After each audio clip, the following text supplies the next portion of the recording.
Bienvenue dans le jour 5 des 13 trouilles d'Halloween. Bon, vous commencez à piger le concept, mais si c'est votre première fois, bienvenue, ça va bien se passer.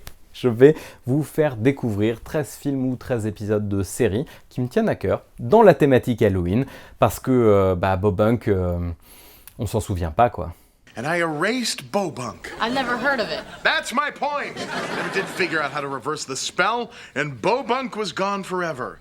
Ah, the days of Bobunk. Mais si vous n'avez pas vu l'épisode d'hier, eh bien j'ai mis le lien dans la description, ce qui vous permettra d'avoir l'énigme dont je vais donner la réponse.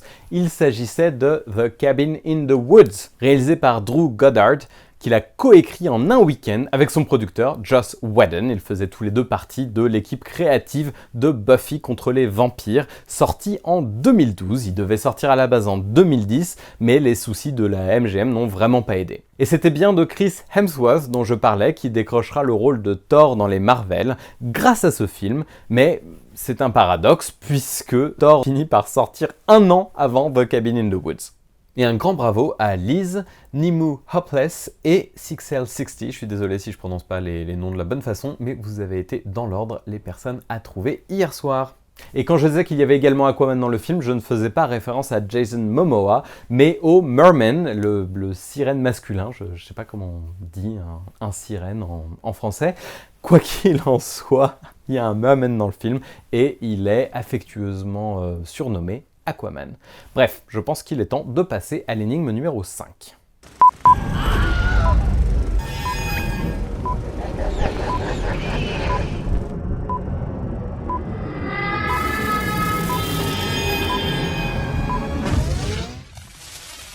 Oh bah alors ça tombe bien, c'est pas comme si c'était prévu dans ma ligne éditoriale, tiens.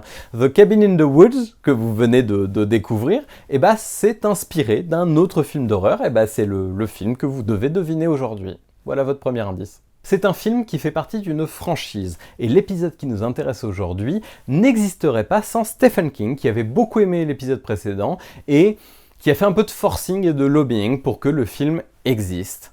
C'est un chic type parfois, Stephen King. Pas toujours, parce qu'en vrai... mais là, sur ce coup-là, on aime bien.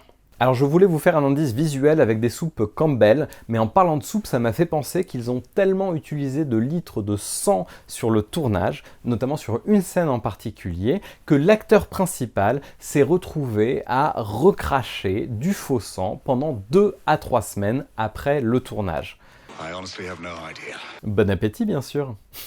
Si vous pensez avoir trouvé de quel film on parle, je vous invite à le mettre dans les commentaires. Si vous voulez avoir plus d'indices, contactez-moi sur Twitter @Morgan_Jikel. Moi, je reviendrai demain soir avec une autre énigme et la réponse.